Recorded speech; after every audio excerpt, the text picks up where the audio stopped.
രാഹുലിനെ പ്രതിപക്ഷ നേതാവ് ഭയക്കുന്നുണ്ടാകാമെന്ന ബി.ജെ.പി. സംസ്ഥാന ജനറൽ സെക്രട്ടറി എം.ടി. രമേശ്. എന്നാൽ ബി.ജെ.പിയെ ഭയപ്പെടുത്താമെന്ന് കരുതേണ്ടെന്നും എം.ടി. രമേശ് പറഞ്ഞു. പാർട്ടിയിൽ നിന്ന് സസ്പെൻഡ് ചെയ്തയാൾ എം.എൽ.എ. സ്ഥാനത്ത് തുടരുന്നത് എന്തിന്റെ പേരിലെന്ന് വ്യക്തമാക്കണം.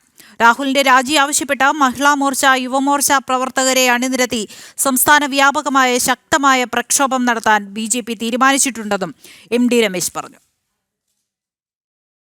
അതുകൊണ്ടാണ് രാഹുൽ മാങ്കൂട്ടത്തിൽ എം.എൽ.എ. സ്ഥാനം രാജിവെക്കണം എന്ന ആവശ്യം എല്ലാ കോണുകളും ഉയർന്നു വന്നിട്ടുള്ളത്. കേരളത്തിലെ പൊതുസമൂഹത്തിന്റെ ആവശ്യം ഏറ്റുപിടിക്കുകയാണ് ബി.ജെ.പി. ചെയ്തിട്ടുള്ളത്. അത് ജനങ്ങളുടെ ആവശ്യമാണ്. ആ ആവശ്യം പറയുമ്പോൾ എന്തിനാണ് വി.ഡി. സതീശൻ ഇങ്ങനെ വെപ്രാളപ്പെടുന്നത്? രാഹുൽ മാങ്കൂട്ടത്തിനെ സംരക്ഷിക്കാൻ അദ്ദേഹം എന്തിനാണ് ഇങ്ങനെ കോൺട്രാക്ട് എടുത്തിട്ടുള്ളത്? അദ്ദേഹത്തിന് വല്ല പേടിയുമുണ്ടോ? രാഹുൽ മാങ്കൂട്ടത്തിന്റെ രാജി ആവശ്യപ്പെട്ടാൽ വി.ഡി. സതീശന് എന്തെങ്കിലും ഭയമുണ്ടോ? ഈ എം.എൽ.എ.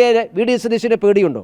എന്തെങ്കിലുമൊക്കെ അയാൾ വിളിച്ചു പറയുന്നുള്ള പേടി വി.ഡി. സതീശനുണ്ടോ? അല്ലെങ്കിൽ എന്തിനാണ് ഇത്രയും അപമാനകരമായൊരു സാഹചര്യം ഉണ്ടായിട്ട് ഈ എം.എൽ.എയെ സംരക്ഷിക്കാൻ വേണ്ടി പരിശ്രമിക്കുന്നത്? അദ്ദേഹം കോൺഗ്രസിൻ്റെ പ്രാഥമിക അംഗത്വമാകാൻ വേണ്ടി പോലും അർഹതയില്ലാത്തവനാണ് എന്നാണല്ലോ ഇവർ പറയുന്നത്. അതുകൊണ്ടാണല്ലോ അദ്ദേഹത്തെ സസ്പെൻഡ് ചെയ്തത്. അങ്ങനെയുള്ള ഒരാളെ പാലക്കാട് ജനങ്ങൾ ചുമക്കണമെന്ന് പറയുന്നതിൻ്റെ ഔചിത്യം എന്താണ്?